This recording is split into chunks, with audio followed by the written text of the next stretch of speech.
ඔයාට ඔන්ලයින් විද්‍යා පන්තියක්. ලංකාවේ අංක 1 විද්‍යා විෂය උගන්වන කැප් සයන්ස් YouTube channel විසින් මෙහෙවන ඔන්ලයින් විද්‍යා පන්තිය 6 ශ්‍රේණියේ දූපුතුන් සඳහා ආරම්භණු වගයි. ප්‍රාථමිකයෙන් ද්විතීක අධ්‍යාපනයට පිවිසි දරුවාට අහස පොළව ගහකොළ සතා සිව්පාවුන් සතු අපූර්වත්වයන් පරීක්ෂණ නිරීක්ෂණ හා නිගමන ඔස්සේ පසක් කරවන්නට දයාබර විදු ඇදුරුතුමන් ඔබ වෙනුවෙන් සූදානමින් සිටියි. ඒ පස්සිකෝ පැමිණ වටහා ගන්න. විෂයන් අතර සොඳුරුතම ආකර්ශනීයම විෂය විද්‍යා විෂයයි. දරුවාට ලෝකය දකින්නට ලෝකය කියවන්නට උගන්වන විෂය විද්‍යාවයි. මිත්‍යාවෙන් යථාර්ථය වෙන් කරන ආස්වාදජනක විද්‍යාගාරයේ ඔබේ අසුන අදම වෙන් කරවා ගන්න. දැන්ම අමතන්න 071 12 53 200 දුරකථන අංකයට.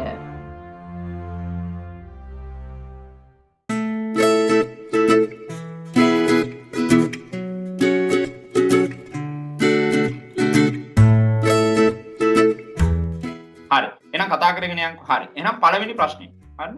පහත් සඳහන් ඒවායින් ජීවීන් යටතේ වර්ග කළ නොහැකි දේ තෝරන්න කියලා අපිට කියනවා. ඒ කියන්නේ මේ ජීවියෙක් වෙන්න බැරි එක. අඹගසද, ගැඩවිලාද, පොතද, බල්ලද? අපි දන්නවා මෙතන අඹගහයි, ගැඩවිලයි, බල්ලයි කියන්නේ ජීවී. පොත කියන්නේ අජීවියෙක් නේද? එහෙනම් යනවා දෙවෙනි ප්‍රශ්නයට. දෙවෙනි ප්‍රශ්නයට. ජීවිත කාලය පුරාම වර්ධනය වෙනවා.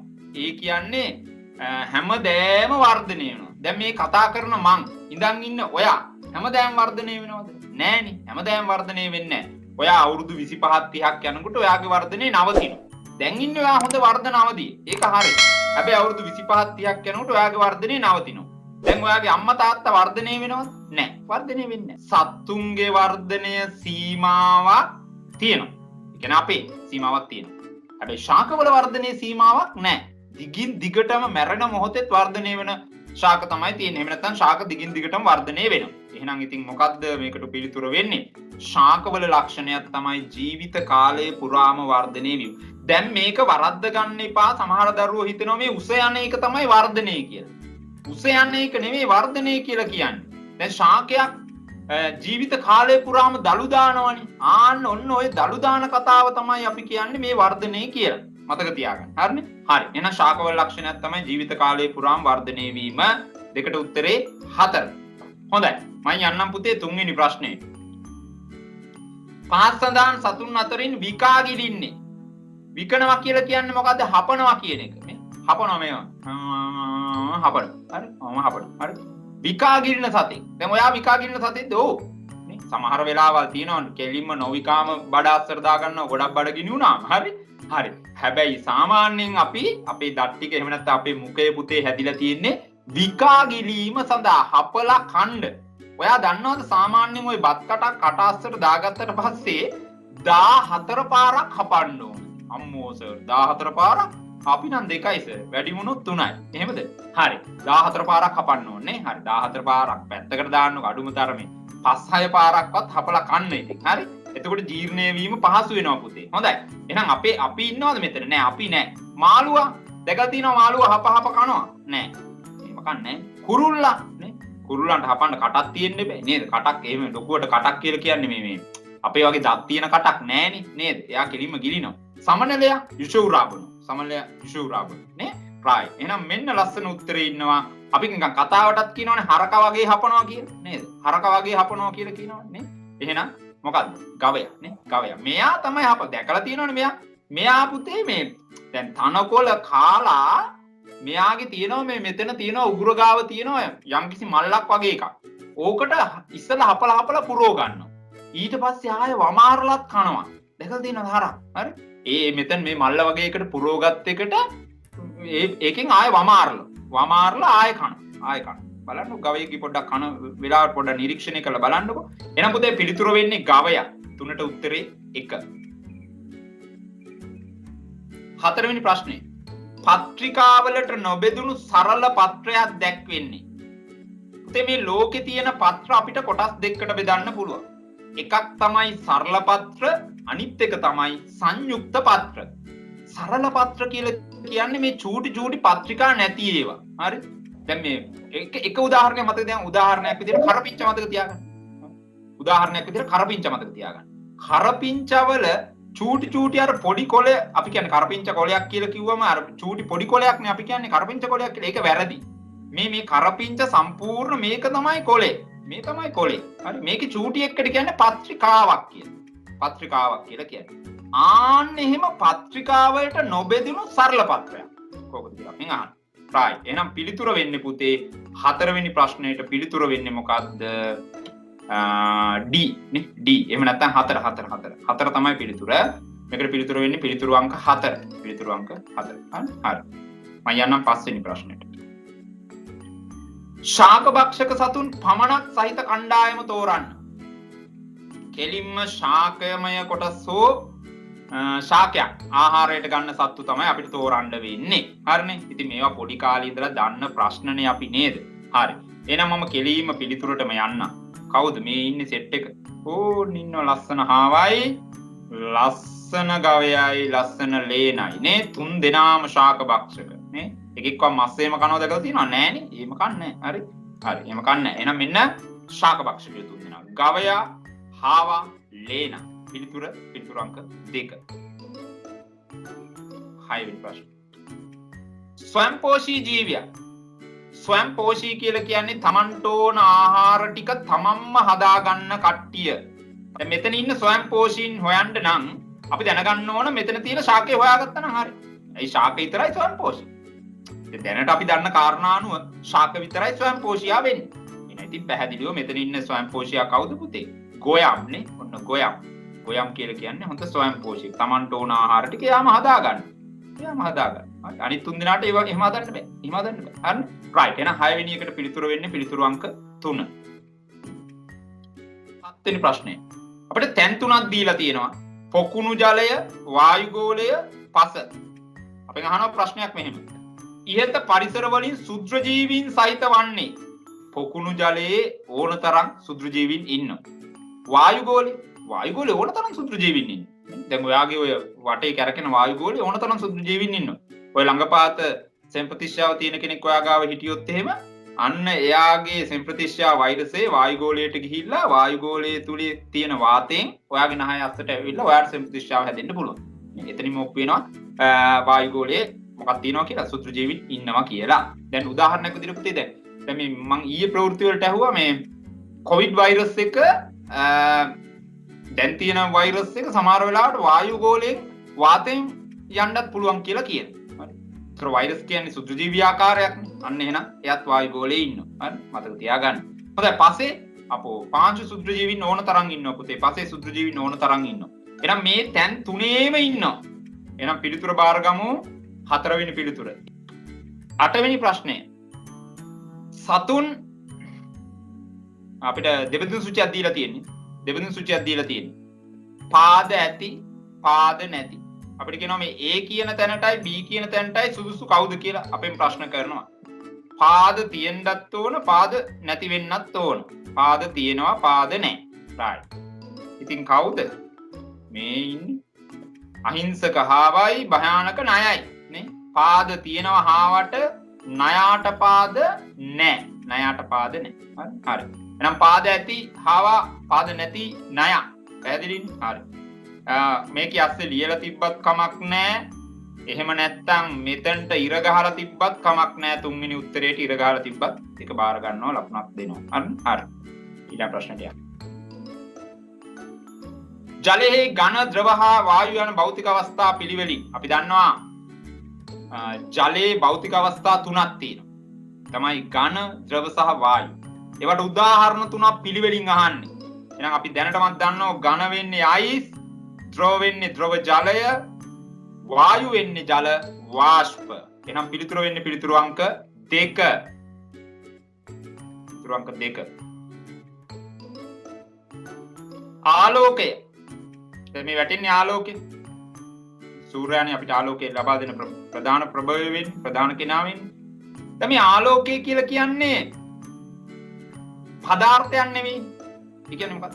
පදාර්ථයක් නම් ස්කන්ධයක් තියෙන්න ඕන, අවකාශයේ ඉඩක් ගන්න ඕන. මේ ආලෝකයට ස්කන්ධයක් නැහැ. අවකාශයේ ඉඩක් ගන්නෙත් නැහැ. ඒ නිසා ආලෝකයේ ශක්තියක්. ආලෝකය කියන්නේ ශක්තියක්. දරුවෝ එහෙනම් මේකට පිළිතුර හොයාගමු මෙහෙම. ස්කන්ධයක් රහිත මෙන්ම අවකාශයේ ඉඩක්වත් නොකර ගන්නා දෙයකි. එහෙනම් පිළිතුරු අංක 3. 10ට උත්තරේ පිළිතුරු අංක 3. 11 වෙනි ප්‍රශ්නේ. පහ සඳහන් ඒවායින් ශක්ති ලෙස වර්ග කළ නොහැක්කේ. මේ දැන්ඩින්ගකට ඉස්සෙල්ලා කිව්වා. අවකාශයේ ඉඩක් ගන්නත් බෑ. ස්කන්ධයක් තියෙන්නත් බෑ. එහෙම අවකාශයේ ඉඩක් ගන්න ස්කන්ධයක් තියෙන දෙයකට අපි කියන්නේ පදාර්ථයක් කියලා. ශක්තියක් නම් එහෙම ස්කන්ධයක්වත් අවකාශයේ ඉඩක් ගන්නවත් බෑ. එහෙනම් දැන් ආලෝකය අයින් කරන්නකො මේකෙන්. ආලෝකයට ස්කන්ධයකුත් නැහැ, අවකාශයේ ඉඩක් ගන්නෙත් නැහැ. ඉස්සලා පිළිතුරේ ඉස්සලා ප්‍රශ්නේ අපි ගැන සාකච්ඡා කරන්නේ. ශබ්දය. දැන් මම මේ කතා කරන කොට එළියට එනවනේ ශබ්දය. ශබ්දය එළියට එනවා. මේ ශබ්දයට ස්කන්ධයක් නැහැ. මේ ශබ්දයට ඉඩක් ඕන වෙන්නේ. එහෙනම් ඒක ශක්තිය. තාපය. තාපය. දැන් දවල් 12ට විතර එළියට බැස්සම අවුව තියෙන වෙලාවකට හොඳට තාපයේ රස්නේ දැනෙනවා. ඒතර ඒ තාපයට ඉඩක් ඕන වෙන්නේ නැහැ. ඒ කියන්නේ අවකාශයේ ඉඩක් ගන්න නැහැ. ස්කන්ධයකුත් නැහැ. ස්කන්ධයකුත් නැහැ. එහෙනම් ඉතිරි වෙන කෙනා කවුද පුතේ? වාතය. වාතය. වාතය කියලා කියන්නේ පදාර්ථයක්. වාතය කියන්නේ පදාර්ථයක්. වාතයට ඉන්න ඉඩක් ඕන. ඒ වගේම වාතයට ස්කන්ධයක් තියෙනවා. ස්කන්ධයක් තියෙනවා. එහෙනම් වාතය තමයි අපිට මෙතන පිළිතුර ගන්න පුළුවන්. 12 නිශ්චිත පරිමාවක් සහිත. දැන් මේ පරිමාව කියන එක තේරුම් ගන්නකො. පරිමාව කියන්නේ අවකාශයේ ගන්න ඉඩ ප්‍රමාණය. සාමාන්‍යයෙන් අපි ගණිතයේ විද්‍යාවේ පරිමාව මනින්න පුළුවන් අපිට ද්‍රව වල නම් මොනවාගෙන්ද? මිලිලීටර් වලින් මනින්න පුළුවන්. ද්‍රව වල නම් මිලිලීටර් වලින් මනින්න පුළුවන්. හරි. එතකොට අපිට කියනවා හැඩයක් නැහැ, පරිමාවක් තියෙනවා. හැඩයක් නැහැ. මම අර ද්‍රව ගත්තේ ඒක ඉස්සෙල්ලා. දැන් ඔයා හිතන්න හැඩ තුනක් තියෙන භාජන තුනකට මිලිලීටර් 100 ගාන 100 වතුර ප්‍රමාණයක්, මිලිලීටර් 100ක් වන වතුර ප්‍රමාණයක් හැඩ තුනක් තියෙන භාජන තුනකට දානවා. භාජන තුනකට දානවා. ඒ භාජන තුනේට දැම්මට පස්සේ ජලයේ හැඩය වෙනස් වෙනවා. හැඩය වෙනස් වෙනවා. හැබැයි අර දාපු මිලිලීටර් 100 මං කිව්ව මිලිලීටර් 100ක් දානවා කියලානේ. අන්නේ 100 වෙනස් වෙන්නේ නැහැ. ඒක එච්චර. හරි. එහෙනම් පුතේ තේරුම් ගන්න හැඩයක් නැහැ ද්‍රවයකට. හැබැයි පරිමාවක් තියෙනවා ද්‍රවයකට. නිශ්චිත පරිමාවක් තියෙනවා. හරි. right. එහෙනම් පිළිතුර බාරගමු. ද්‍රව මේ අඩංගු භාජනයේ හැඩය ගන්නවා. දාන බඳුනේ හැඩය ගන්නවා. ඒ කියන්නේ නිශ්චිත හැඩයක් නැහැ. හැබැයි මේකට දාලා තියෙන ප්‍රමාණය එකයි. ඒක නිසා. දැන් උදාහරණයක් විදිහට මේ බෝතලේ මිලිලීටර් 750ක් තියෙනවා කියලා ඔයා හිතන්නකෝ. ඒතර වෙන බෝතලයකට දැම්මම මිලිලීටර් 800ක් වෙනවද? 700ක් වෙනවද? එහෙම වෙන්නේ නැහැ. ඒ පරිමාව නිශ්චිතයි. පරිමාව නිශ්චිතයි. තේරුම් ගන්න දරුවෝ. හරිනේ? හරි. එහෙනම් පුතේ උත්තරේ වෙන්නේ 2. පිළිතුර වෙන්නේ 2. ඊළඟ ප්‍රශ්නේ. ශ්‍රව්‍යක දැඩි බව. මතකනේ අපි ඝන පදාර්ථයේ සතු ලක්ෂණ කතා කරා. ඝන පදාර්ථයේ සතු ලක්ෂණ. එකක් තමයි දැඩි බව. දැඩි බව, ආහන්නතාවය, තන්නතාවය නේද? ඔය වගේ වයනය නේද? ප්‍රත්‍යස්ථතාව අපි ඔය කතා කරා. ඕකෙන් මේ අහනවා මේ දැඩි බව කියන්නේ මොකක්ද කියලා. දැඩි බව කියන්නේ සීරීමට, ගෙවී යාමට, කැපී යාමට ශ්‍රව්‍ය සතු ප්‍රතිරෝධය. මෙන්න දැඩි බවෙන් අධිකතම දේ ලෝකේ. කවුද මේ? දියමන්ති. දියමන්ති තමයි ලෝකේ දැඩි බවින් වැඩිම දේ. මෙයා හීරෙන්න, ගෙවිලා යන්න, කැඩිලා යන්න හරිම බාධායි. බාධා කියන්නේ ප්‍රතිරෝධයක් දක්වන. හරි. ලේසියෙන් කපන්න, ලේසියෙන් ගෙවල් මේ ගෙවිලා යන්නේ, කැඩිලා යන්නේ. හරි. ඔක තමයි දැඩි බව කියලා කියන්නේ. නම් සීරීමට, ගෙවීමට, කැඩී යාමට එරෙහිව ද්‍රව්‍ය සතු ප්‍රතිරෝධය තමයි පුතේ දැඩි බව කියලා කියන්නේ. එහෙනම් පිළිතුර වෙන්නේ පිළිතුරු අංක 4. ද්‍රව්‍යක ආහන්න හා තන්න ගුණය වැදගත් වන අවස්ථාවකි. ආහන්නතාවය කිව්වේ මොකද්ද? තන්නතාවය කිව්වේ මොකද්ද? මම ඔයාලට පොඩි දෙයක් කියන්නම්. මේ දෙකම ලෝහ තමයි පෙන්වන්නේ.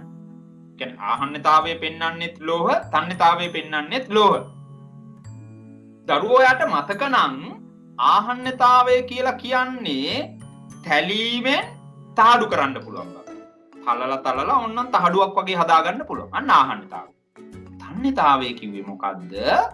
තලලා කම්බියක් වගේ කරන්න පුළුවන්. තලලා කම්බි කරන්න පුළුවන්. අන්න තන්නතාවය. දැන් ඔන්න තලලා තහඩු කරන එක, කම්බි කරන එක, මේ අත්වැසුම් හදන්න රබර් යොදා ගන්න එක ඒක මොකද එතන? මේ ග්ලව්ස් එකක් හදන්න රබර් වලින් හදනවා. ඒකට මේ තලලා තහඩු කරන එකයි කම්බි කරන එකයි වැදගත් වෙනවද? නෑනේ. අතහැරලා දාන්න. වීදුරු කැපීමට දියමන්ති යොදා ගැනීම කියන එක ගන්න වෙන්නේ දැඩි බව කියන එකට. හරි. මොකද වීදුරු වලට වැඩිය දැඩි බවෙන් වැඩිය දියමන්ති. හරි. එහෙනම් මේ ආහන්නේ තන්නේ ගුණය එතනට වැදගත් නෑ. අත්තිවාරම් දැනීමට කළුගල් යොදාගන්නේ එතන දැඩි බව. කළුගල් හයිය. එහෙනම් අත්තිවාරම් දාන්න අපි යොදාගන්නේ කළුගල්. ඒ දැඩි බවෙන් වැඩි නිසා. හරි. දැඩි බවෙන් වැඩි. ඒක ආහන්නතාවයට, තන්නතාවයට වැදගත් වෙන්නේ නැහැ. එහෙනම් මෙන්න ලස්සනට වැදගත් වෙන එක්කෙනා ආභරණ සෑදීමට රන් යොදා ගැනීම. දැන් මේ වගේ ලස්සන ආභරණ හදන්න පුළුවන් වෙන්නේ තලලා තහඩු කරගන්න ඕන. ඊට පස්සේ කම්බි වගේ නමන්න පුළුවන් වෙන්න ඕන. කම්බි කරන්න පුළුවන් වෙන්න ඕන. එතකොට මේවා හදන්න පුළුවන් වෙන්නේ. එහෙනම් මෙන්න මේ ආහන්නේ සහ තන්නේ ගුණය නිසා තමයි රත්තරන් අපි ආභරණ තැනීමට යොදාගන්නේ. එහෙනම් පුතේ මෙතන පිළිතුර වෙන්නේ පිළිතුරු අංක 2. පිළිතුරු අංක 2. හරි. 15 වෙනි ප්‍රශ්නය. භූගත ජලය රැස් වී ඇති ස්ථානයක් ලෙස සැලකිය හැක්කේ. භූගත ජලය. භූගත කිව්වේ පොළවේ අස්සේ. පොළවේ අස්සේ තියෙන වතුර තියෙන්නේ සාගරවලද, පොකුණුද, ලින්ද, වැව්ද? අපි දන්නවා වැව් වල, පොකුණු වල, සාගරවල තියෙන්නේ මතු පිට ජලය. හැබැයි ලිං වල තියෙන්නේ භූගත ජලය. අපි මේ ලිං වලින් ගන්න වතුර භූගත ජලය. ඒ භූගත ජලය. හරි. එහෙනම් පිළිතුර වෙන්නේ පිළිතුරු අංක 3. 16. ස්වල්ප ලවණ ප්‍රමාණයක් අඩංගුව ඇතැයි සැලකිය හැක්කේ. දැන් මොකද අපි අහන්නේ? ස්වල්ප චූට්ටක් තියෙන ඉතින් මිරිදිය. මේ තියෙන්නේ ලස්සනට මිරිදිය. රයිට්. මේ වගේ තමයි පුතේ ස්වල්පයක් තියෙන්නේ. දිය වෙලා තියෙන ලවණ ප්‍රමාණය. ලවණ දිය වෙලා නැති වේ වතුර නෑ. හරිද පුතේ? එහෙම වතුර තියෙනවා. මං කියන්නේ සාමාන්‍ය ජීවිතේ අපි පාවිච්චි කරන්න ගන්නෑ මේ ලවණ පොඩ්ඩක්වත් දිය වෙලා නැති වතුර කියලා. එහෙම කන්නේ. හරි. ඔයා බොණ්ඩ ගන්න වතුර එකේ ලවණ දිය වෙලා තියෙනවා. ඒක හොඳයි. ඔයාගේ දේහයට ඕන ලවණ ටිකක් එකකින් හම්බ වෙනවා. හරි. එහෙනම් මිරිදිය ස්වල්ප ලවණ ප්‍රමාණයක් තියෙනවා. ඒක ස්වාභාවික සම්පත් ලෙස හැඳින්වෙන්නේ. හොඳයි. මගේ නමටත් එක්ක ප්‍රශ්නේ තියෙනවා. මගේ නමේ කැලකුත් තියෙනවා. හරි. ස්වාභාවික සම්පත් ලෙස හැඳින්වෙන්නේ. හරි. බලමු මොනවාද උත්තර ටික බලමු ඉස්සෙල්ලා. සෝබාදහමෙන් අපට ලැබෙන දේවල්. අපට ප්‍රයෝජනවත් දේවල්. අප නිපදවා ගන්නා අපට ප්‍රයෝජනවත් දේවල්. සෝබාදහමෙන් අපට ලැබෙන ප්‍රයෝජනවත් දේවල්. මම දන්නවා සමහර දරුවෝ ගහලා ඇති පළවෙනි එකට. සෝබාදහමෙන් අපට ලැබෙන දේවල් වලට කියලා ගහලා ඇති. ඒක වැරදි. දැන් සෝබාදහමෙන් නේද ඔයාට ගම් වතුර හම්බ වෙන්නේ? ඒක සම්පතක්ද? සෝබාදහමෙන් නේද ඔයාට නායෑමක් එහෙම නැත්නම් භූකම්පනයක් නේද? ඔය වගේ දේවල් හම්බ වෙන්නේ. හරි. ඒවා ඔයාට එහෙම නැත්නම් ගිනි කන්දක් පුපුරන එක ඒක සෝබාදහමේ සිද්ධ වෙන දෙයක්. හරි. එතකොට ඒක අපිට සම්පතක් වෙන්නේ නැහැ. හැබැයි මේ උත්තරේ බලන්න. සෝබාදහමෙන් අපට ලැබෙන ප්‍රයෝජනවත් දේවල්. අන්න ඒක හරිනේ. මේ සෝබාදහමෙන් අපට ලැබෙන ප්‍රයෝජනවත් දේවල් වලට අපි කියනවා ආරයිට්. අන්න ස්වාභාවික සම්පත. අන්න ස්වාභාවික සම්පතක් කියලා අපි කියනවා. හරි. දැන් අපිට පොළවෙන් හම්බ වෙනවා මැණික්. නිකන් හිතන්න. එන මැණික් නිදියක් හම්බ වෙනවා කියලා හිතන්න. හරි. ඉතින් ඒක සම්පතක්. නේ? ප්‍රයෝජනවත් දෙයක්. හරි. ඔයා හිතන්න පොළවෙන් හම්බ වෙනවා විස රසායනික ද්‍රව්‍යයක්. ඒක ගෑවුනත් අපි අපේ ඇඟ පිච්චෙනවා. එහෙමව තියෙනවා. හරි. ඉතින් ඒක සම්පතක් වෙන්නේ නැහැ. හරි. එහෙනම් පුතේ පිළිතුර වෙන්නේ මොකක්ද? සෝබාදහමෙන් අපට ලැබෙන ප්‍රයෝජනවත් දේවල්. හරි. 18ට යම්. ඔන්න මේක වරද්දගෙන තියෙනවා නම් ආයෙ වැඩක් නැහැ. හරි. අඬන්න මේක වැරදි නම්. හරි. හරි. පස්සේ අඬන්න දැන් අඬන්න එපා. හරි. ඔන්න පෘථිවි පෘෂ්ඨයේ ඇති ජලයෙන් අපට ප්‍රයෝජනයට ගත හැකි ජල ප්‍රස්ථතේ. ඒ කියන්නේ අපිට පාවිච්චියට ගන්න පුළුවන් ජල ප්‍රමාණය. ඔයා දන්නවා පෘථිවියෙන් 3න් 2ක් තියෙන්නේ ජලය. මේ තියෙන්නේ ඒ කියන්නේ 97.41%ක්ම තියෙන්නේ ජලය. කොහෙද තියෙන්නේ? සාගර හා මුහුදු ජලය. මුහුදු ජලයේ විදිහට තියෙන්නේ. ඝන අවස්ථාවේ ග්ලැසියර් වල අයිස් කඳු විදිහට තියෙනවා 2.58ක්. මීන තියෙනවා චූට්ටක් එකක්වත් නැතු 0.01යි. අපිට මේ නාන්න කණ්ඩ බොණ්ඩ රෙදි සෝදන්න බල්ල නාවන්න කොල්ල නාවන්න හැම එකටම තියෙන්නේ ඔච්චරයි. ඔච්චරයි. කොච්චරද? 0.01යි. මේක නිකන් විශ්වාස කරන්න බෑ වගේ තමයි. හැබැයි මෙච්චරයි තියෙන්නේ. මෙච්චරයි තියෙන්නේ. හරි. එහෙනම් අපි ජල සම්පත සුරකින්න ඕන, ආරක්ෂා කරන්න ඕන, අර පිරිමැස්මෙන් පාවිච්චි කරන්න ඕන. පැහැදිලිනේ? 0.01යි මේක වරද්ද ගන්න එපා. හරි. අවසාන වාර විභාගෙටත් මේක ආනවා. දැන් දෙවෙනි වාර විභාගෙටත් අහයි. පළවෙනි එකටත් ඇහුවා. දෙවෙනි එකටත් අහනවා. තුන්වෙනි එකටත් අහනවා. හරි. හයේ පන්තියේ හැම වාර විභාගෙටම මේ ප්‍රශ්නේ බලාපොරොත්තු වන්න. හරිනේ? 0.01යි. හරි. එක පිළිතුරු වෙයි. 19 වෙනි ප්‍රශ්නේ. පාසන්දන්නේ වයින් අසත්‍ය. බලන්න අසත්‍ය කියන වචනය කළු කරලා තියෙනවා. ඒ කියන්නේ මෙතනින් වැරදි එක තෝරන්න ඕන. බලමු දෙකින්. ජල දූෂණය අවම කිරීමට කඩිනම් පියවර ගත යුතුය. ඒක සත්‍යයක් නේ. ජලය දූෂණය වෙලා තියෙනවා නම් ඒක අවම කරන්න අඩු කරන්න ඉක්මනට පියවර ගන්න ඕනේ. ඒක හරි. ඒක හරි. මතු පිට ජලයේ දූෂණය වීම භූගත ජලයේ දූෂණය වීමට හේතු නොවේ. අන්න නිකන් අවුලක් වගේ නේ. මතු පිට ජලය දැන් මේ බලන්න මේ දරුවෝ දෙන්න සෙල්ලම් කර කර ඉන්න ඒ උඩ තියෙන වතුර ටික අම්බානික දූෂණය වෙලා තියෙන්නේ. කියන්නේ මේක පාවිච්චිට ගන්න බැරි තත්ත්වයටපත් වෙලා තියෙන්නේ. ඔන්න ඔය වතුර ටික පොළවේ අස්සට ගියාම භූගත ජලයට එකතු වෙනවා. ඒතර භූගත ජලයට මොකද වෙන්නේ? ඒවත් දූෂණය. ඒවත් දූෂණය. එහෙනම් මේ දෙවෙනි ප්‍රකාශය අවුල්. අවුල් කියන්නේ වැරදි. අවුල් කියන්නේ වැරදි. හරි. හරි. ඊළඟ දෙකත් පොඩ්ඩක් බලමු. මේ බලන්න. උත්තරේ නම් දෙක. ඊළඟ දෙකත් බලන්න. ජල දූෂණයේ හේතු කොටගෙන පරිභෝජනයට ගත හැකි ජල ප්‍රමාණය සීමිත වී ඇත. ඔව් මේ මිනිස්සු ජලය දූෂණය කරපු නිසා පාවිච්චියට ගන්න තියෙන ජල ප්‍රමාණය සීමා වෙලා තියෙනවා. සීමා වෙලා.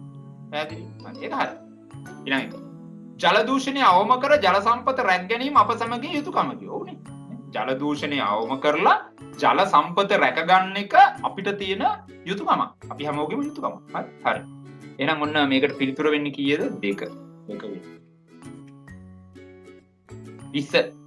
ඊළඟට අහනවා ජල දූෂණය කියන්නේ මොකක්ද? ජල දූෂණය කියන්නේ මොකක්ද?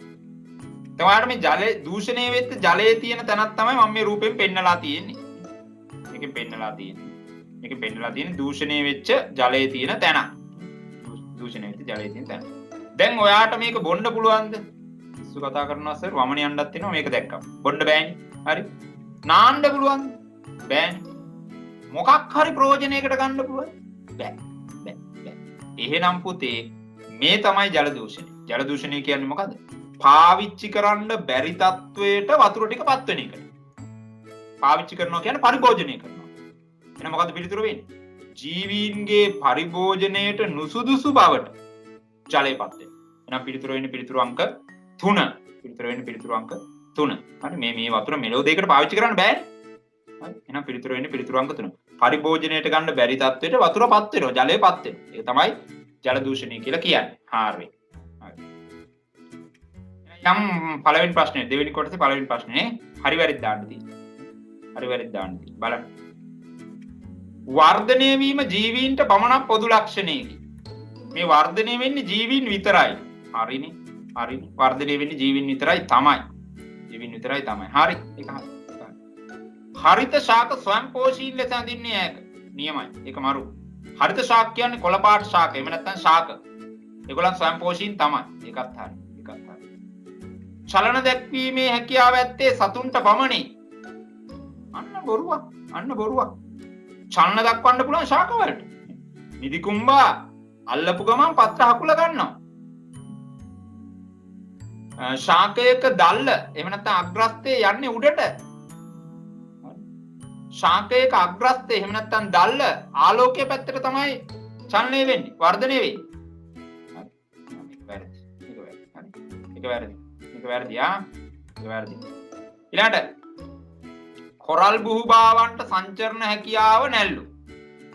අපි දන්නවා අපි ඉගෙනගෙන තියෙනවා මේ ලෝකේ සංචරණය කරන්න බැරි සත්තු දෙන්නෙක් ඉන්නේ. එකෙක් තමයි මේ කියන කොරල් බුහුභාව. කොරල් බුහුභාව. අනිත් එක්කෙනා මුහුදු මල්. මුහුදු මල්. උන් දෙන්නම සත්තු හැබැයි සංචරණය කරන්න බෑ. එහෙනම් කොරල් බූබාවන්ට සංචරණ හැකියාව නැත. ඒක හරි. ඒක හරි. ඒක හරි. සමහර අජීවී ද්‍රව්‍යවල ස්වයං චලන දැකිය හැක. අජීවී ද්‍රව්‍යයකට ගන්නකො ඔයාගේ එහා පැත්තේ තියෙන ඔයාගේ පේපර් එක ගන්නකො.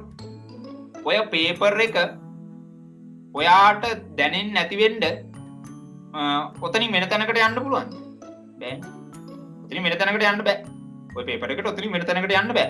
එහෙම යන්න නම් ඔයා බාහිරින් බලයක් ගන්න ඕන. කියන්නේ ඔයා ඒ පොත අරගෙන වෙන තැනකින් තියන්න ඕන. එහෙම වුණත් පුළුවන්. ස්වයං කියන්නේ තමන් විසින්ම පේපර් එකට පේපර් එක විසින්ම වෙන තැනකට යන්න බෑ. එහෙනම් මේක වැරදි. හැක කියලා තියෙන්නේ නේද වැරදි. ශාකවල ශ්වසන චලන නිරීක්ෂණය කළ නොහැක. අපි දන්නවා ඔයාගේ ශ්වසන චලන තියෙන. ඒ කියන්නේ ඔයාගේ මේ ලය ප්‍රදේශය ඉදිරියට එනවා පිටුපසට යනවා. තමයි ශ්වසන චලන. තමයි ශ්වසන චලන. හැබැයි ගේ ඉස්සරහා තියෙන කොස් කහ කඳ මහත් වෙනවා මෙහෙම ඇකිලිනවා එහෙම මගුලක් වෙන්නේ නැහැ. තේරුම් ගන්න. මේකක් වෙන්නේ. මේකක් වෙන්නේ. හරි. right. එහෙනම් තේරුම් ගන්නවා දරුවා මොකද්ද ශ්වසන චලන පෙන්වන්නේ නැහැ කවුද ශාක. ශාක පෙන්වන්නේ නැහැ. ශාක පෙන්වන්නේ. හරි. අපි පෙන්වන. සත්තුනේ. සත්තුන්ගේ ශ්වසන චලන තියෙනවා. සත්තුන්ගේ ශ්වසන චලන තියෙනවා. right. එහෙනම් ඒක හරි. ඒක හරි.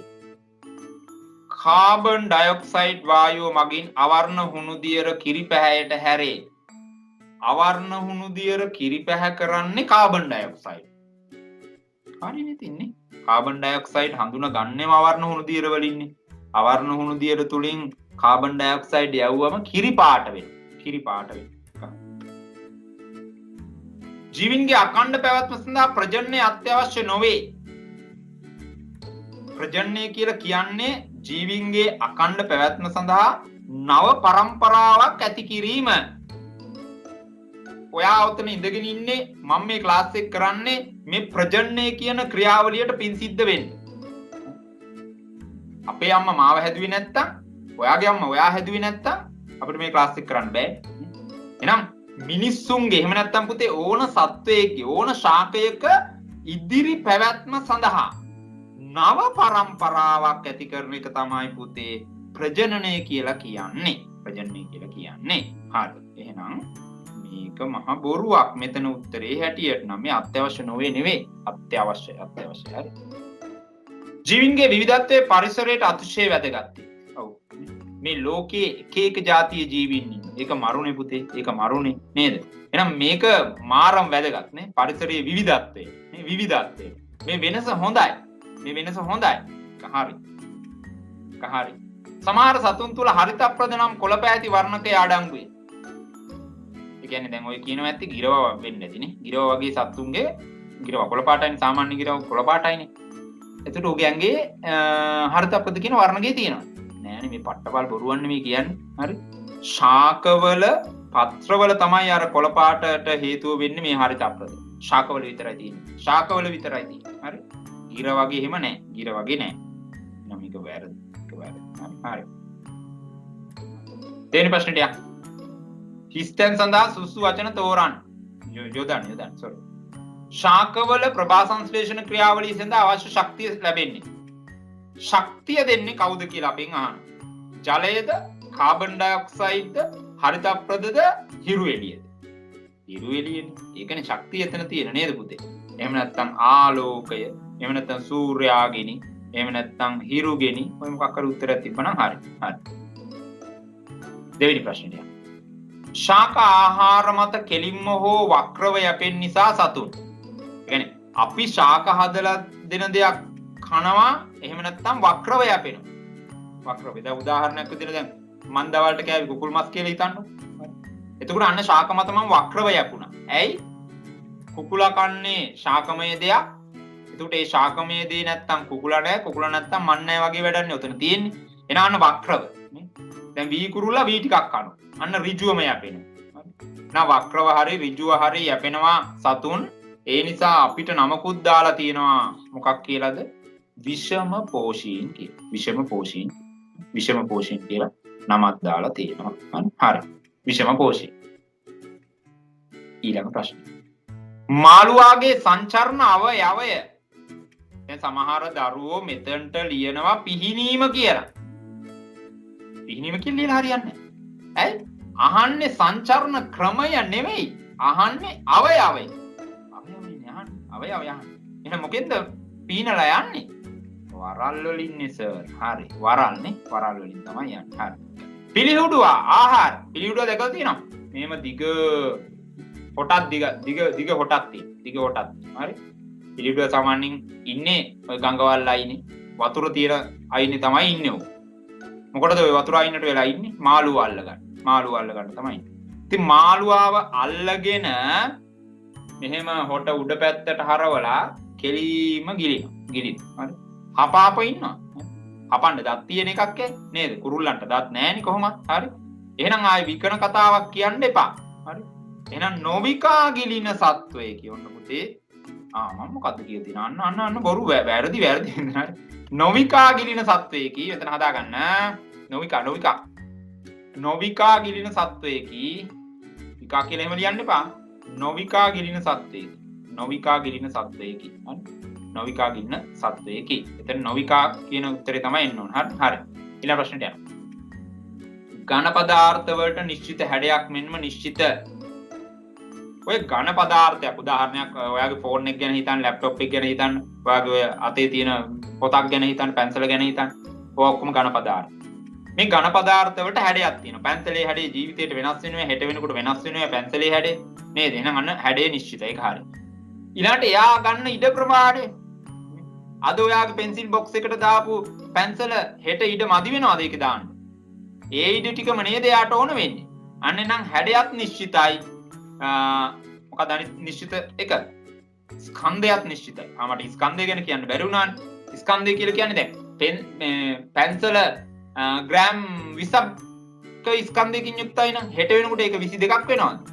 19ක් වෙනවා. පැන්සල උල් කරවුවොත් නම් අඩු වෙන්න පුළුවන්. එහෙම නේ මං කියන්නේ. එහෙමම තිබ්බොත් එහෙනම් ස්කන්ධයක්ද ඇත. එහෙනම් ඝන පදාර්ථ වලට නිශ්චිත හැඩයක් මෙන්ම නිශ්චිත ස්කන්ධයක්ද ඇත. ඔතනට ඕන ලියන්න පුළුවන්. නිශ්චිත පරිමාවක්ද ඇත කියලා ලිව්වත් වැරදි නෑ. හරි. ඒ කියන්නේ මෙතන නිශ්චිත පරිමාවක් ඇත කියලා තිබ්බ එහෙම තිබ්බත් වැරදි නෑ. හරි. එහෙම තිබ්බත් වැරදි නෑ. හරි. ඒ පරිමාව කියන වචනේත් නියමටම ගැලපෙනවා. පරිමාව කියන්නේ අවකාශය ගන්න ඉඩ ප්‍රමාණයනේ. හරි. ඒ ඉඩ ප්‍රමාණයත් නිශ්චිතයි. වෙනස් වෙන්නේ. හරි. පරිමාවක් කියලා තිබ්බත් ස්කන්ධයක් තිබ්බත් උත්තර දෙකම බාර ගන්නවා අපි. හරි. ඊළඟ එක. ඉස්තනක් දීලා පදාර්ථයකට නිශ්චිත හැඩයක් මෙන්නම නිශ්චිත පරිමාවක්ද නැත. හැඩයකුත් නැල්ලු පරිමාවකුත් නැල්ලු. දැන් ඝන අයින් කරන්න ඕතනින්. හරි. දැන් ඕතන අහන්නේ ඝනද ද්‍රවද වායුද කියලා. ඝන වලට ওই දෙකම තියෙනවා. හැඩයත් නිශ්චිතයි පරිමාවත් නිශ්චිතයි. ද්‍රවයක් ගත්තොත් මම ඉස්සෙල්ලා ප්‍රශ්නෙකදීත් ඔයාලට කියලා දුන්නා පරිමාව නිශ්චිතයි හැඩය නිශ්චිත නැහැ. වායුවක් ගත්තොත් මේ වායුවට නිශ්චිත හැඩයකුත් නැහැ නිශ්චිත පරිමාවකුත් නැහැ. හැඩයකුත් නැහැ පරිමාවකුත් නැහැ. වායුවකට ওই දෙකම නැහැ. එහෙනම් පිළිතුර වායු කියලා තමයි එන්න ඕන. වායු කියලා. වායු කියලා. ඊළඟට යන්න. කුඩා බලයක් යෙදූ විට පහසුවෙන් කැඩී යාමට හෝ කුඩු වීමට ලක්වීම ද්‍රව්‍යයක. කියන්නේ පුතේ දැන් මිටියක් වගේ දෙයකින් ඔහම තැළුවට පස්සේ කුඩු වෙලා යනවා. ඒ කුඩු වෙලා යන එකට කියන නම තමයි අහන්නේ. මොකක්ද ඒ නම? ඒකට කියන්නේ අපි භංගුරතාවය කියලා. මොන ගුරතාවයේද? භංගුර බව. භංගුරතාව කියලා කියනවා. භංගුර බව කියලා කියනවා. භංගුර බව කියලා තමයි කියන්නේ. ඊළඟ ලදරු සූප්පු තැනීමට රබර් දාගන්නේ රබර් සතු. දැන් සූප්පුවක් පොඩි එකෙක් කටේ ගහගත්තට පස්සේ හරි කටේ ගහගත්තට පස්සේ ඕක පොඩ්ඩක් ඇදෙන්න එපේ. ඇදුන්නේ නැත්නම් දත් ටික ඔක්කොම ටික වෙලාවක් කපන යකඩ වලින් හැදුවා කියලා ඉතින් සූප්පුවක් හදලා යකඩ වලින්. හිතන්නකෝ. අනේ අර පොඩි එකා කටේ තියෙනවා. කටේ තියෙනවා. දැන් ඉතින් පොඩි එකාගේ ගතිය මොකද්ද? හපනවනේ. හරි. හපනකොට දත් කියලා තිබ්බ ඒ ටිකක් දැන් බඩට ගිහිල්ලා. හරි. ඇයි යකඩ හපලානේ? දැඩි බවෙන් යුක්තයි. එහෙනම් දැඩි බවෙන් යුක්ත දෙයක් හරියන්නේ නැහැ ඔය වැඩේට. එහෙනම් ඕක තියෙන්න ඕන පොඩ්ඩක් මේ ඇදෙන්න ඕන. එහෙනම් ඒ ඇදෙන්න රබර් වලින් තමයි සූප්පු හදන්නේ. එහෙනම් රබර් වල ඔය ඇදෙන ගතියට කියන නම නෙමෙයි අහන්නේ. ඕක ඕකට කිව්වේ මොකද්ද පුතේ අපි? ප්‍රත්‍යස්ත ගුණය කියලා. ප්‍රත්‍යස්ත ගුණය ඇදෙන සුළු බව. ප්‍රත්‍යස්ත ගුණය නිසා. ඊළඟ එක. ග්ලැසියර් ලෙස ඇඳින්නේ. ග්ලැසියර් උත්තර ධ්‍රවයේ දක්ෂිණ ධ්‍රවයේ තියෙන අයිස් කඳු. අයිස් කඳු වලට තමයි ග්ලැසියර් කියන්නේ. ඒතර ග්ලැසියර් වල ජලයේ ඉන්නේ මොන අවස්ථාවේද? ඝන අවස්ථාව. ඝන අවස්ථාව. ඝන අවස්ථාව. ඝන අවස්ථාව. එහෙනම් ඝන අවස්ථාවේ ඇති ජලය. ඝන අවස්ථාවේ ඇති ජලය. ඊළඟ වර්ෂාව හිම හා අයිස් කැට වැස්ස ලෙස අපි දන්නවා උඩ ඉඳලා පහළට වැටෙනවා. ඒ තමයි වර්ෂණය. හරි. හිම කැට විදියට වැටුණත් ඒ තමයි වර්ෂණය. අයිස් කැට විදියට වැටුණත් ඒ තමයි වර්ෂණය. සරලව කිව්වොත් ඉහළ අහසේ සිට පොළවට ජලය පතනය වනවට අපි කියනවා වර්ෂණයේ ස්වરૂප කියලා. වර්ෂණයේ අවස්ථා කියලා. ඒක වර්ෂාවද හිම කැටද අයිස් කැටද අපිට අදාළ නැහැ. උඩ ඉඳන් පහළට වතුර මොන විදියට හරි වැටෙනවා නම් අපි කියන ඔය වර්ෂණයේ අවස්ථාවක් කියලා. එහෙනම් මොකක්ද පුතේ මේකට උත්තරේ? වර්ෂණයේ විවිධ ස්වરૂපයන් පවතී. විවිධ ස්වરૂපයන් පවතී. හරි. අපිට මෙහෙම එකක් දීලා තියෙනවා. මීටර කෝදුවක් දීලා තියෙනවා. වාතයේ පුරවන ලද බැලුන් දෙකක් දීලා තියෙනවා. මීටර කෝදුවේ මැදින් ගැට ගහලා තියෙනවා නූලකින් ගානට සමබර වෙලා බැලන්ස් එකේ ඉන්නවා. හරි. තුලනය කර ඇත කියලා කියන්නේ බැලන්ස් එකේ ඉන්නවා කියන එක. හරිනේ? හරි. ඊට පස්සේ මොකද කරනවා කියන්නේ? ඉන්පස්සේ එක් බැලුනයක් සිදුරු කරනවා. මේ එක බැලුනයක් අපිට මේ පැත්තේ බැලුන් එක කියලා. ඕක සිදුරු කරනවා. ඕක සිදුරු කරනවා. ඕක තමයි අපේ ප්‍රැක්ටිකල් එක. ඕක තමයි පරීක්ෂණය. හරි. ඉස්සෙල්ලා මේ විදිහට තිබ්බා. තුලනය වෙලා තිබ්බා. බැලන්ස් එකේ තිබ්බා. එක බැලුනයක් සිදුරු කරා. එක බැලුනයක් සිදුරු කරා. හරි. අපිට අහන ප්‍රශ්නේ. පළවෙනි ප්‍රශ්නේ බලමු. අවසානයේ මීටර කෝදුවේ සමතුලිතතාවය පිළිබඳව ඔබට කුමක් නිරීක්ෂණය කළ හැකිද සඳහන් කරන්න. දැන් මේක ඉදි කට්ටකින් හරි ඇල්පෙනිත් එකකින් හරි සිදුරු කරාට පස්සේ මේ සමතුලිතතාවය ගැන මොකද්ද මට කියන්න තියෙන්නේ? ඔය විදිහටම තියෙනවද නැද්ද කියලා අහන්න. කොහොම තියෙන්නේ නැහනේ පුතේ. අර සිදුරු කරපු පැත්ත උඩ යනවනේ. උඩ යනවනේ. ඒකට අර බැලන්ස් එක නැති වෙලා යනවා. බැලන්ස් එක නැතිලා අන්බැලන්ස් වෙනවනේ. හරි. අපි කොහොමද ලියන්නේ? මේ බලන්න. මීටර කෝදුවේ සමතුලිතතාවය නැති වෙයි. වාතයේ ඉවත් වූ බැලුනේ ඇති පැත්ත ඉහළයි. right. ලියා ගන්න මේක. එක පැත්තක් ඉස්සෙනවා කියලා ලියලා තිබ්බත් ඇති හරි. මේකම ලියලා තියෙන්න ඕන කියලා නීතියක් නැහැ. පුතේ නිරීක්ෂණය කියලා කියන්නේ ඔයාගේ ඇස කන් නාසය දිව සමට දැනෙන පෙනෙන දේවල් වල. මේක දකින්නේ ඇස් දෙකටනේ. ඇස් දෙකෙන් පේන්න ඕන මේව ගානට තිබ්බ එක දැන් එක පැත්තක් ඉස්සෙලා. එක පැත්තක් ඉස්සෙලා. හරි. අවසානයේ ඇටෝම පිහිටන ආකාරය දැක්වීමට දල රූප සටහනක් අඳින්න. ඒ කියන්නේ අර ඉදි කට්ටෙන් හරි ඇල්පෙනිත්ෙන් හරි විද්දට පස්සේ තත්වය පෙන්නන රූප සටහනක් අඳින්න ඕනේ. ඒ කියන්නේ එක පැත්තක් ඉස්තිලා තියෙන රූප සටහන අඳින්න ඕනේ. හරි. මෙන්න මං ඇඳ රූප සටහන. මෙන්න මේ විදිහට මීට සමාන එකක් තියෙන්න ඕනේ. හරි. ඒවාට පේනවා මෙතන එක පැත්තක් ඉස්තිලා තියෙනවනේ බැලන්ස් නැහැ. හරි. දැන් මේක හරියට වරද්දනවා දරුවෝ හරිද? මම දන්නවා විභාගෙට දැන් අපි මේ සැරේ වාර විභාගෙට මම ඔය මේ ඉස්කෝලේ පේපර් බලනකොට මම දැක්ක දෙයක් තමයි මේ රූප සටහන අඳින්නකෝ මේ විදිහට මේ උඩ රූප සටහන විදිහටම අඳිනවා. ඇඳලා ඉවරලා එක බැලුන් එක හුලං අයින් කරලා තියනවා ඉතින්. වැරදිනේ එහෙම තියෙන්න බෑනේ. එහෙම තියෙන්න බෑනේ. මේ ගානටම තියෙන්න බෑනේ. හුලං ගියාට පස්සේ. එහෙනම් හුලං ගියාට පස්සේ එක පැත්තකින් ඉස්සෙන්න ඕන. සහ එක බැලුන් එක හුලං ගිහිල්ලා තියෙන්න ඕන. ඉහත නිරීක්ෂණය ඇසුරෙන් එළඹිය හැකි නිගමනය කුමක්ද? ඔයාට මේ වචනේ අහලා තියෙනවද? ඔය හරියට අහන වචනයන්නේ වචන තුනක් තියෙනවා විද්‍යාවේ. හරි? පරීක්ෂණ, නිරීක්ෂණ, නිගමන. හරිද? දැන් පරීක්ෂණේ තමයි මේ කරේ අපි. මේ විදියට මීටර කෝදුවක් අරන් බැලුම් බෝල දෙකක් එල්ලලා එකට එකක් සිදුරු කරා. ඔක තමයි පරීක්ෂණේ. නිරීක්ෂණේ අපි ඉස්සෙල්ලා කිව්වානේ මේකේ අන්බැලන්ස් වෙනවා. ඒ කියන්නේ මේක සමතුලිතතාවය නැති වෙලා යනවා. ඒ තමයි නිරීක්ෂණේ. නිගමනය කියන්නේ මේ නිරීක්ෂණය තුලින් එහෙම නැත්නම් මේ පරීක්ෂණය තුලින් අපිට අන්තිමට මොකද්ද කියන්න තියෙන්නේ කියන එක. ඉඩක් ඕන කියලා නෙමෙයි මේ ඔප්පු කරන්නේ. මේකෙන් ඉඩක් ඕන කියලා ඔප්පු කරන්න බෑ. ඇයි? මේකෙන් ඔප්පු කරන්නේ ස්කන්ධයක් ඇත කියන එක. ඇයි? මේ දෙන්නගෙම ස්කන්ධය එකම ගානට තිබ්බා. අපි උදාහරණයක් දෙන්න හිතමු. අපි හිතමු මේකේ ග්‍රෑම් 5යි මේකත් ග්‍රෑම් 5යි. මම නිකන් කියන්නේ. හරි? දෙන්නගෙම ග්‍රෑම් 5 ගානේ තිබ්බා. දැන් එකක් සිදුරු කරා. එතකොට ඒකේ ඇස්සේ තිබ්බ වාතය ටික අයින් වුණා. අන්න දැන් කොච්චරක් හරි ග්‍රෑම් ගාණක් අයින් වුණානේ. ඒ කියන්නේ ස්කන්ධය අඩු වුණානේ. අඩු වුණ නිසානේ මේ පැත්ත උඩට ගියේ අනිත් පැත්තේ බර වැඩි වෙලා තේරෙනවද ඔයාලට? එහෙනම් මේකෙන් ඔප්පු කරන්න පුතේ වාතයට ඉඩක් ඕන කියලා නෙවෙයි. වාතයට ස්කන්ධයක් අවශ්‍යයි කියන එක තේරුම් ගන්න. හොඳට තේරුම් ගන්න. හරි? වාතයට ස්කන්ධයක් ඕන කියන එක. දැන් මම දන්නවා අර පිළිතුර ලියනවා ගොඩක් දරුවෝ. මොකද්ද? මොකක්ද ලියනවා? වාතයේ ඉඩක් ගනී කියන. ඉඩක් ගන්නවා කියන එක මෙතන ඉඩේ ප්‍රශ්නයක් නෙවෙයිනේ මෙතන තියෙන්නේ.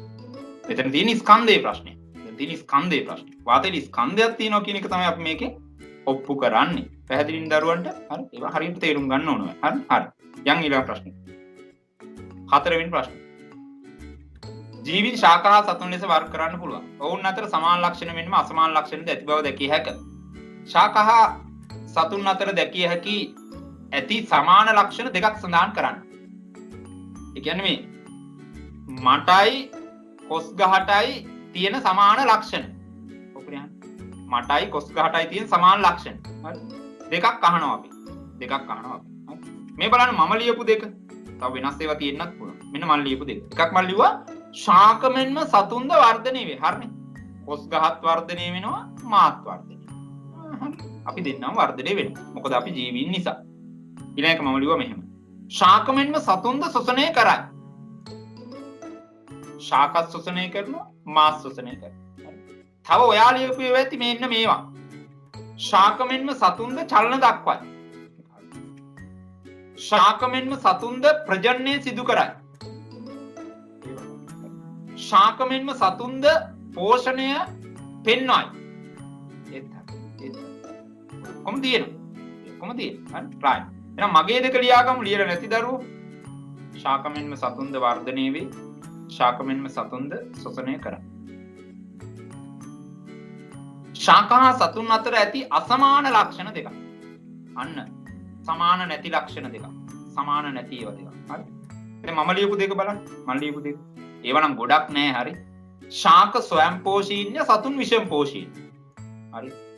ශාක තමන්ට ඕන ආහාර ටික තමන්ම හදනවා. සතුන් ශාක හදපු ආහාර මත යැපෙන. සතුන් විෂම පෝෂීන්‍ය වෙනවා. හරි. ඕක වෙන විදිහකට දරුවෙක් ලියලා තියා ගන්න පුළුවන්.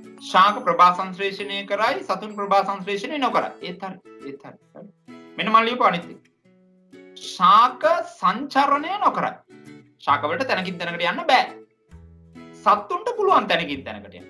සත්තුන්ට තැනකින් තැනකට යෑමේ හැකියාව තියෙනවා. මීට වෙනස් එකක් තියෙන්න පුළුවන් මේක. මෙන්න මේක තියෙන්න පුළුවන්. මොකක්ද ගන්නද? ලියන ගමන් අහගන්න. ශාකවල වර්ධනීය සීමා රහිතය සතුන්ගේ වර්ධනය සීමා සහිතය. ඕන ඔය කරුණ වෙනසක්. වර්ධනයේ වෙනසක් තියෙනවා අපි. අපි සීමා සහිත වර්ධනයක් තියෙනකොට ශාක සීමා සහිත වර්ධනයක් තියෙනවා. හරි. ඔන්න යනවා මං ඊළඟ ප්‍රශ්නෙට. දෙබඳුන් සුචියන්නේ. මේවා නම් ඉතින් හරියන්න ඕන දරුවෝ. හරි. දෙබඳුන් සුචි අපි ලස්සනටම කරා. හරි. බලන්න.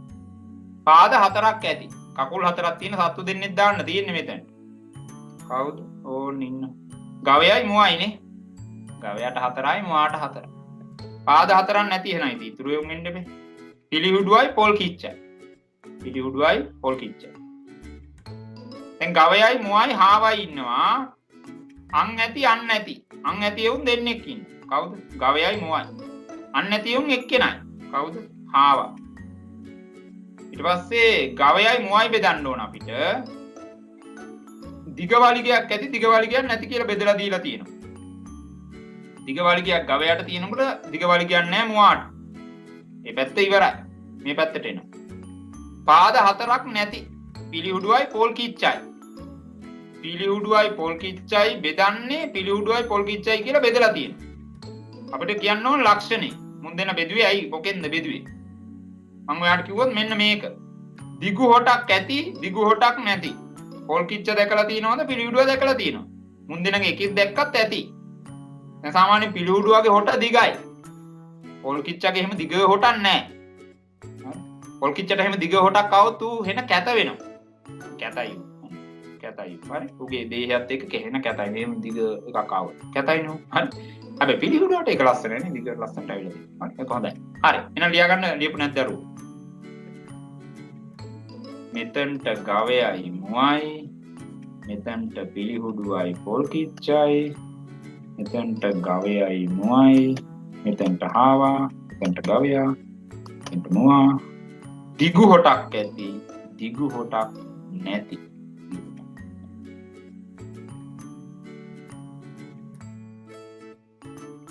ඡේදයක් තියෙනවා. මම මේ ඡේද කියවන්න යන්නේ නැහැ දැන්. හරි. ඔයා මේ කියවලා ඇතිනේ. හරි.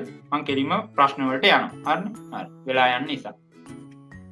ඡේදයේ සඳහන් මාංශ භක්ෂක සතුන් සිව් දෙනෙකු නම් කරන්න. මේ ඡේදයේ ඉන්නවලු මස් විතරක් කණෙවුන් 4 දෙනෙක්. අන්නුන් 4 දෙනා. බලන්න මෙන්න මුන්ද කියලා. නරියයි, දිවියයි, කොටියයි, සිංහයයි. ඕන. හරි. ඡේදයේ සඳහන් මාංශ භක්ෂක. දන්නවනේ මේ කට්ටිය ඉතින් දැක්ක ගමන් බය හිතෙනවනේ අපිට. අපිව මරාගෙන කයි කියලා. අපේ මස් ටිකක් කයි කියලා. හරි. එහෙනම් නරියා, දිවියා, කොටියා, සිංහයා. ඡේදයේ සඳහන් පරිදි මාංශ භක්ෂක සතුන් සතු විශේෂ ලක්ෂණ දෙකක් ලියන්න. ඒ කියන්නේ පුතේ මේ මස් ආහාරයට ගන්න සත්තුන්ගේ තියෙන ලක්ෂණ දෙකක් ඡේදයේ සඳහන් පරිදි. ඡේදයේ සඳහන් පරිදි. බලන්න මම මේ ඡේදයේ පළවෙනි කෑල්ල කියවනවා. බලන්න. සමහර මාංශ භක්ෂක සත්තු තමන්ට ගොදුරු වන සතුන් මරා අනුභව කරති. නරියා වැනි මාංශ භක්ෂකයෝ මල සත්‍යයන්ගේ දේ ආහාරයට ගනිති. දිවියා, කොටියා, සිංහයා වැනි සතුන්ගේ මාංශ භක්ෂකයි දික්කුත්, දිගයි, තියුණුත් රදනක දත් පිහිටා ඇත. මේ තියෙන්නේ මේ ඉන්නේ සිංහයා රදනක දත් දෙයක් පේනවද ඔයාලට? මේ තියෙන්නේ රදනක දත් දෙක. දික්කු, තියුණුත් රදනක දත් තියෙන. ඒක හොඳයි. ඒක තියෙන්නේ මාංශ භක්ෂකයන් සතු ඒක ලක්ෂණයක්. මේ රදනක දත් දිග වෙච්ච, උල් වෙච්ච රදනක දත් තියෙන එක. ඊට පස්සේ මොකක්ද කියන්නේ බලන්න. මෙම දත් ගොදුරු මස් සිරා ගැනීම සඳහා භාවිතා වේ. එම දත් මගින් ගොදුරු ඩැහැ ගැනීම හා ගොදුරු මරණ තුරු සපාගෙන සිටීමට සිදු කරයි. මෙම දත් හැරුණු විට ඔන්න ඊළඟ ලක්ෂණය කියනවා. මාංශ භක්ෂක සතුන්ගේ පාදවල දික් වූ හා තියුණුව වැඩුණු නියපොතු ඇත. මේ තියෙන්නේ දික් වෙලා වැඩිච්ච තියුණු නියපොතු නේ. ගෙදර පූසා හුරතලයට පොඩ්ඩක් අපි අල්ලවුවම ඌ අපිව මේ හුරතලයට පොඩ්ඩක් හූරනවා. ඌගේ කකුල ගෑවුනත් ඇතිනේ පුතේ අපිට. නියපොතු ගෑවුනත් ඇති තුවාල වෙනවා අපි. හරි. මොකද පූසා කියලා කියන්නේ මාංශ භක්ෂක සතෙක්. ගෙදර බත් කකා හිටියට පූසා මේ කැලේ හිටිය මාංශ භක්ෂක සතෙක්. අපි අර ගෙදරට පුරුදු කරගත්ත නිසා හැමදාම මස් දෙන්න බැරි නිසා බත් වලට ඌ දැන් හුරු වෙලා තියෙනවා. ඒ හැර නම් හොඳ මාංශ භක්ෂකෙක්. හරි. ඌගෙත් තියෙනවා හොඳ තියුණු රදනක දත් තියෙනවා. පාදවල උල් නිය තියෙනවා. උල් නිය තියෙනවා. එහෙනම් ওই දෙක තමයි පුතේ අපිට ගන්න තියෙන්නේ මේ මාංශ භක්ෂකයන් සතු ඡේදයේ සඳහන් ලක්ෂණ දෙක. මොකද? දික්කු, තියුණු රදනක දත් ඇත. දැන් දත් උල් දත් දෙක. හරි. ඔයාගේ තියෙන මේ රදනක දත් දෙක තියෙනද නේ? හරි. ඩ්‍රැගියුලාගේ එහෙම තියෙන මේ ඉස්සරහට ඇවිල්ලා. ඩ්‍රැගියුලා කියලා ඉන්නවලු පුතේ මොකෙක් හරි එකේ ලේ උරාබන මේ ඕක බොරු කතාවක්. හරිද? ඩ්‍රැගියුලා කියලා කියන්නේ වවුල් විශේෂයක් තමයි. හරි. මිනිස් විශේෂයක් නෑ. මෙහෙම නැත්තම් මිනිස්සු වගේ එහෙම කට්ටිය නෑ. වවුල් විශේෂයක් ඉන්නවා ඩ්‍රැගියුලා කියලා. ඩ්‍රැගියුලා කියලා වවුල් විශේෂයක් ඉන්නවා. ඒගොල්ලන් ඇත්තටම ලේ උරා බොනවා. සත්තුන්ගෙන් ලේ උරා බොන වවුල් විශේෂයක්. හරි. ඒ ඩ්‍රැගියුලා කියලා කියන්නේ. හරි. එහෙම නැත්නම් මේ නිකන් යක්ෂයෝ හරි එහෙම කට්ටියක් නෙවෙයි. හරි. එහෙනම් මේ උත්තර දෙක හරිනේ. දික්කු, තියුණු රදනක දත් තියෙනවා. දික්කු, තියුණු වැඩුණු නියපොතු තියෙනවා. හරි. මම යනවා ඊළඟ ප්‍රශ්නේ. ඔයයිනේ. හරි. මෙම සතුන්ගේ රදනක දත් මගින් ඉටුවන කාර්යය. මේ බලන්නකො ලස්සන්ට මේ කොටියාගේ රදනක දත් 4 මම අරගෙන තියෙනවා මේ. ඔන්න රදනක දත් 4. හරිද? හරි. ඔන්න ඔය රදනක දත් වලින් ඉටු කරන කාර්යය. දැන් මේ උඩ තියෙනවා 3ම. මේ තියෙන්නේ මොකද කරන්නේ? මස් ඉරලා ගන්න මේකේ. ඊළඟට ගොදුරු ඩැහැ ගන්නවා. ඔයා දැකලා තියෙනවද ඔය අපේ පූසා මිනිහෙක් හරි කවුද ලේනෙක් හරි අල්ලගෙන ඉන්නවා. එහෙම හපාගෙන ඉන්නවා අය අතහරින්නේ නැහැ. හරි. ඒ හපාගෙන අල්ලගෙන ඉන්නේ මොකෙන්ද? මෙන්න මේ දත් හතරෙන්. මෙන්න මේ දත් හතරෙන් තමයි අල්ලගෙන ඉන්නේ. මෙන්න මේ දත් හතරෙන්. මතක තියාගන්න. හරි. ගොදුරු ඩැහැ ගැනීම. ඩැහැ ගන්නවා කියලා කියන්නේ මේ අල්ලගෙන. හරි. ඊළඟට ගොදුර මැරෙනතුරු සපාගෙන සිටී. ආයෙ මෙහෙම අල්ලගෙන ඉන්නව නෙවෙයි.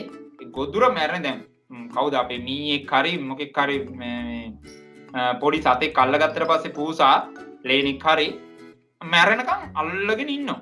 පොල්ලකින් ගැහුවත් ඕක අතහරින්නේ නැහැ සමහර වෙලාවට. අපිට අර මීයා ගැන එහෙම නැත්නම් ලේන ගැන දුකේ ඉඳලා අපි පූසට ගහනවා. ගැහුවත් ඌ අතහරින්නේ නැහැ අල්ලගෙන ඉන්නවා කොහොම හරි. ඒක තමයි පුතේ මේ රදනක දත්වල වැඩි. රදනක දත්වල වැඩි. දැන් ඔයාගෙත් තියෙනවා රදනක දත් මං ඉස්සරහ කිව්වේ මේ කුල් දත්යක් තියෙනවා. ඒකෙන් මොකද්ද ඔයා කරන්නේ? ඒකෙන් කරන්න තියෙන මස් සිරා ගන්න කන එක. ඔයා සර්වභක්ෂකයෙක්නේ. හරි. ඒතර ඔයා මස් කෑල්ලක් කනකොට ඕකෙන් තමයි ඉරන්නේ. ඕකෙන් තමයි ඉරන්නේ. හරි. එහෙනම් ලියා ගන්න ලියපු නැද්ද දරුවෝ?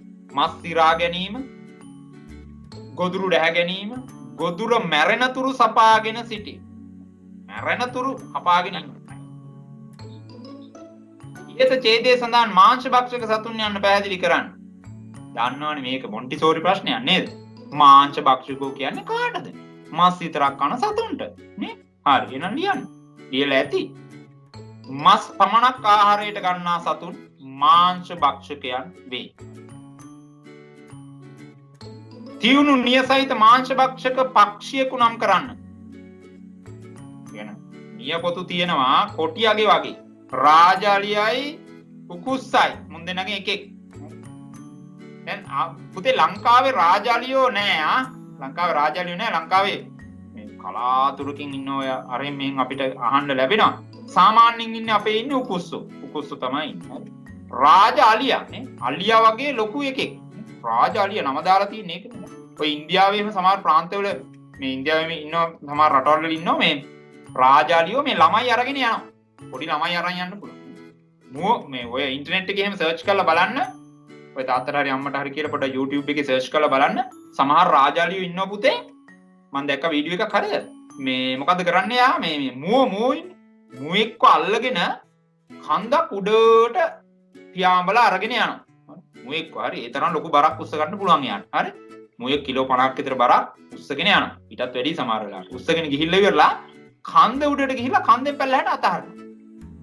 බලන්න ඌ කරන වැඩි. ඊට පස්සේ දැන් අර කන්දෙන් පැල්ලහැට අතහැරියට පස්සේ ඉතින් අර උඩට ගෙනිහිල්ලා ආයේ මොකද වෙන්නේ? අරක ගල් වල හැප්පිලා අරෙන් මෙන් වෙලා මැරලම යනවා.